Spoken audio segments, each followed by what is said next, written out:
Maximum देखा होगा आपने कि कुछ लोग अपने घर के अंदर कोई यंत्र ऑनलाइन लाकर या फिर किसी दुकान से खरीद कर अपने घर पर स्थापित कर लेते हैं, और कुछ लोग यंत्रों को पहले जागृत करवाते हैं और उसके बाद अपने घर पर स्थापित करते हैं। लेकिन आपको एक चीज बता दूं, यंत्र चाहे कोई भी हो, जब तक आप उसे चार्ज करेंगे तो मतलब वो एक्टिवेट होगा, लेकिन वो फिर कुछ टाइम के बाद डीएक्टिवेट जरूर होगा।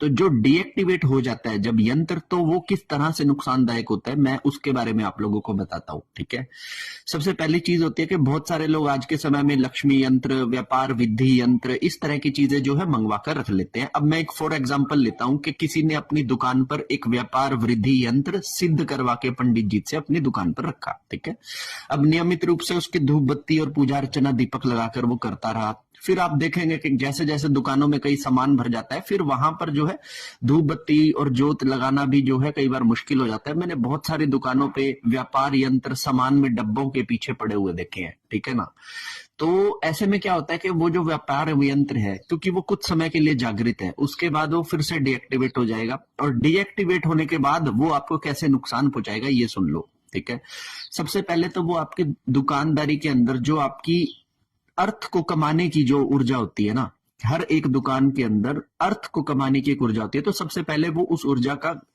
जो है उसको ग्रहण करना शुरू कर देगा। अब देखेंगे कि आपके जो काम धंधा चल रहा था उसमें आपके प्रॉफिट्स खत्म होते जाएंगे। ठीक है, फिर धीरे धीरे कर कर आपके जो वो लोग थे जो आपके बिजनेस को बढ़ा सकते थे, वो लोग अपने आप आपसे कटने लग जाएंगे, और आपके साथ कुछ ऐसे लोग शामिल हो जाएंगे जो आपके साथ उधारियां करेंगे, जो आपके सामान लेंगे, पैसे लंबे लंबे समय तक नहीं देंगे, जो आपके प्रोडक्ट में कोई खामियां निकालकर दूसरों में उसको वर्ड ऑफ माउथ से आपकी बुराई करेंगे। ठीक है ना, सही लोग कटते जाएंगे और बुरे लोग आपसे जुड़ते जाएंगे। अब आपको एक बार लग सकता है कि चलो कोई बात नहीं, मैं माल दे देता हूं लेकिन उसके पैसे बाद में ले लूंगा, लेकिन ये नहीं पता कि वो आपसे माल भी ले जा रहा है और आपकी बुराई भी 4 लोगों में जाकर कर दे रहा है, तो वो 4 गुना नुकसान आपको दे रहा है। ठीक है ना, और कुछ टाइम के बाद स्थिति ऐसी आ जाती है कि हमारी दुकान जो होती है ना, वो ब्रेक इवन पॉइंट पे आ जाती है, ना तो हम प्रॉफिट कमा रहे होते हैं ना लॉस करा रहे होते हैं। अब ये सारी चीजें कहां से शुरू हुई?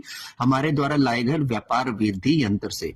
इस तरह से अलग अलग कामों के लिए लगाए गए अलग अलग यंत्रों का प्रभाव अलग अलग तरीके से होता है। तो इसलिए जब भी आप कभी कोई यंत्र लेकर आए तो नियमित रूप से उसकी पूजा, जागरण व हवन विधि से उसको पुनः जागरण करवाने का जो कार्य है वो निरंतर करते रहें, ताकि कोई भी यंत्र आपको भविष्य में फायदे की बजाय कहीं नुकसान ना देने लग जाए। हर हर महादेव।